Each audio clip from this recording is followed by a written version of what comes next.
আসসালামু আলাইকুম viewers, easy learning computer চ্যানেলে আপনাকে স্বাগতম। ভিউয়ার্স, এখনও যে আগে ভিডিওগুলো দেখেননি অবশ্যই ভিডিওগুলো দেখে নিন। তো ভিউয়ার্স, আজকে আমি নতুন আরও একটি বিষয় নিয়ে আপনাদের সাথে আছি। তো আজকে আমি দেখাবো কিবোর্ড শর্টকাট। তো ভিউয়ার্স, আজকে আমি আপনাদের 10টি কিবোর্ড শর্টকাট দেখাবো। সেটি হচ্ছে এ থেকে যে পর্যন্ত যে 10টি শর্টকাট আছে সেই বিষয়গুলো নিয়ে আমি আজকে দেখাবো আপনাদের। তো ভিউয়ার্স, প্রথমত আছে এ। তো এর শর্টকাট হচ্ছে কন্ট্রোল এর শর্টকাট টোটাল ডকুমেন্ট সিলেক্ট করা। তো ভিউয়ার্স, আমি যদি কিবোর্ড থেকে কন্ট্রোল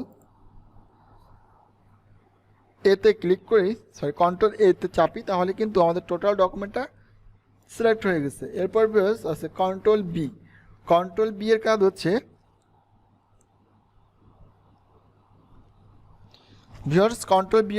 টোটাল লেখাকে বোল্ড করা। আমরা কন্ট্রোল বি চাপলাম তাহলে দেখেন আমাদের টোটাল লেখাটা কী হয়ে গেছে, বোল্ড হয়ে গেছে। এরপর আছে কন্ট্রোল সি। তো কন্ট্রোল সি এর কাজ হচ্ছে টোটাল ডকুমেন্টটাকে কপি করা, অর্থাৎ আমাদের যতটুকু দরকার ততটুকু আমরা সিলেক্ট করছি। সিলেক্ট করার পরে আমরা কিবোর্ড থেকে কন্ট্রোল সি দিলে পরে ডকুমেন্টটা কী হয়ে যাবে, কপি হয়ে যাবে। এরপর ভিউয়ার্স, আমাদের যে শর্টকাটটা আছে সেটা হচ্ছে কন্ট্রোল ডি। তো কন্ট্রোল ডি এর কাজ হচ্ছে ফন্ট ডায়ালগ বক্সে আসা, অর্থাৎ এই ফন্ট ডায়ালগ বক্সের কাজ হচ্ছে যদি আপনি এখান থেকে ফন্টের স্টাইলটা চেঞ্জ করতে চান, অর্থাৎ আপনি এখানে দেখেন আমাদের আরিয়াল সিলেক্ট করা আছে, সেক্ষেত্রে যদি আপনি অন্য কোনো ফন্ট ইউজ করতে চান সেক্ষেত্রে আপনি এখান থেকে করতে পারবেন। অথবা ভিউয়ার্স, যদি আপনি এখান থেকে দেখেন এটা আমাদের বোল্ড, অর্থাৎ আমাদের বোল্ড করা আছে, আপনি চাইলে পরে এখানে ইতালিক, রেগুলার, বোল্ড, ইতালিক ইত্যাদি সিলেক্ট করতে পারবেন। পাশাপাশি আপনি এখানে ফন্ট সাইজ সিলেক্ট করতে পারবেন। এরপর ভিউয়ার্স, আমাদের আছে কন্ট্রোল ই এর ব্যবহার। তো কন্ট্রোল ই এর কাজ হচ্ছে যতটুকু লেখা সিলেক্ট করা থাকবে টোটাল লেখাটাকে একবারে পেজের মাঝে মাঝে পজিশন নিয়ে আসে। দেখেন আমি কিবোর্ড থেকে কন্ট্রোল ইউজ করলাম, আমাদের লেখাটা কিন্তু পেজের মাঝে মাঝেই চলে আসছে।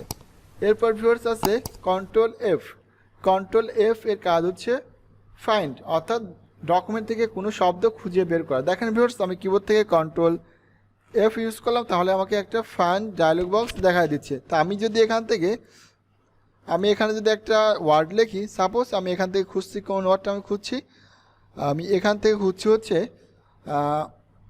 এস। ভিউয়ার্স, আপনি এখানে দেখেন আমি যখন এখানে অ্যাস লিখছি সেক্ষেত্রে কিন্তু আমাকে এখানে অ্যাসটা অটোমেটিকলি মার্ক করে দেখা যাচ্ছে। তো এইটা হচ্ছে আপনাদের মাইক্রোসফট অফিস ওয়ার্ড 2010-এর ক্ষেত্রে কিন্তু এরকমভাবে মার্ক করে দেখাবে, আর 2007-এর ক্ষেত্রে যেরকমভাবে দেখাবে সেটা হচ্ছে, আমি এখান থেকে একটু ফাইন্ডে আসি, জাস্ট আপনার বোঝানোর সাথে আসলাম। তো ভিউয়ার্স দেখেন এখানে কিন্তু আমাদের অ্যাস ওয়ার্ডটা লিখছি, লেখা পরে আমি ফাইন নেক্সটে ক্লিক করি, সেক্ষেত্রে কিন্তু পরবর্তী এটা সিলেক্ট হবে। তো আমি আশা করি যে আপনাদের বিষয়টি 7 এবং 10-এর মধ্যে বোঝাতে পেরেছি। তো ভিউয়ার্স, কন্ট্রোল এফ এর কাজ হচ্ছে ডকুমেন্ট থেকে শব্দ খুঁজে বের করা। এরপর ভিউয়ার্স যেটি আছে সেটা হচ্ছে আমাদের কন্ট্রোল জি। তো কন্ট্রোল জি এর কাজ কি ভিউয়ার্স, কন্ট্রোল জি এর কাজ হচ্ছে পেজ লাইন সেকশনে যাওয়া। অর্থাৎ ভিউয়ার্স, আমি যদি কন্ট্রোল জি ইউজ করি তাহলে দেখেন আমাকে কী দেখাচ্ছে, সরাসরি পেজ লাইন সেকশনে নিয়ে আসছে। যখন আপনারা একের অধিক পেজ ইউজ করবেন, আপনারা সাপোজ 20টা বা 30টা পেজ ইউজ করতেছেন, এখন আপনি চাচ্ছেন যে আপনি নির্দিষ্ট কোনো একটা পেজে ফিরে আসবেন, সেক্ষেত্রে আপনি জাস্ট এখানে আসবেন। তো এই যে পেজ সেকশন বলতে কন্ট্রোল জি হচ্ছে গো টুতে আসা, যে গো টু অপশনটা আমাদের কিন্তু এখানে আছে। দেখেন এই যে গো টু অপশনটা আমাদের এখানে দেয়া আছে। তো গো টু এর শর্টকাট কিবোর্ড কমান্ড হচ্ছে কন্ট্রোল জি। আর ফাইন্ড রিপ্লেস গো টু সম্পর্কে এর আগে আমি ভিডিও আপলোড করেছি, আপনার চাইলে পরে ভিডিওটা দেখে নিতে পারবেন, এই কাজগুলো সম্পর্কে জানতে পারবেন।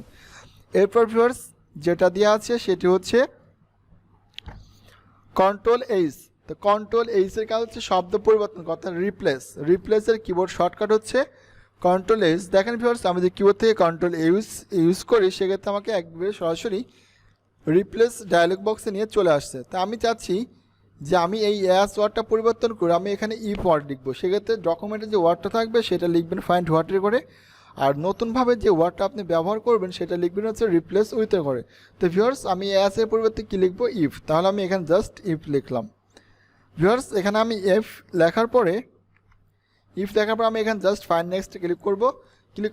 ভিউয়ার্স দেখেন আমার কিন্তু এই অ্যাস ওয়ার্ডটাকে এখান থেকে সিলেক্ট করতে পেরেছে। এখন আমি জাস্ট এখানে রিপ্লেসে ক্লিক করলে আমার কিন্তু এখানে দেখেন ইফ ওয়ার্ডটা চলে আসছে। তো ভিউয়ার্স, এরকমভাবে খুব সহজে কিন্তু আপনি ডকুমেন্ট থেকে শব্দ পরিবর্তন করতে পারবেন।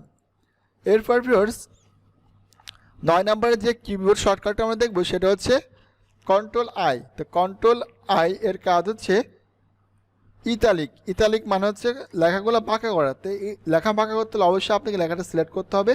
তো ভিউয়ার্স লেখাটা সিলেক্ট করার পর আমরা কিবোর্ড থেকে কন্ট্রোল আই ইউজ করলাম, তাহলে দেখেন আমাদের কিন্তু লেখাগুলো দেখেন একটু বাঁকা হয়ে গেছে, আর এখানে কিন্তু এই অপশনটা কিন্তু মার্ক হয়ে গেছে।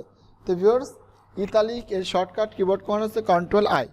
আজকে আমরা লাস্ট যে কিবোর্ড শর্টকাটটা দেখবো সেটা হচ্ছে কন্ট্রোল জে। তো কন্ট্রোল জে এর কাজ হচ্ছে লেখা সমান করা। দেখেন ভিউয়ার্স আমি যদি কন্ট্রোল জেতে ক্লিক করি, কন্ট্রোল জে, তাহলে দেখেন আমাদের কিন্তু লেখাগুলো একদম সমান হয়ে গেছে। এই হচ্ছে ভিউয়ার্স আজকের কিবোর্ড শর্টকাট। তা আশা করি ভিডিওটি দেখে আপনারা উপকৃত হয়েছেন। যদি ভিডিওটি ভালো লেগে থাকে অবশ্যই একটি লাইক করবেন, আর চ্যানেলটি অবশ্যই সাবস্ক্রাইব করে রাখবেন। ইনশাআল্লাহ পরবর্তীতে দেখা হবে আরও বা কাজ। এ পর্যন্ত সবাই ভালো থাকবেন, সুস্থ থাকবেন।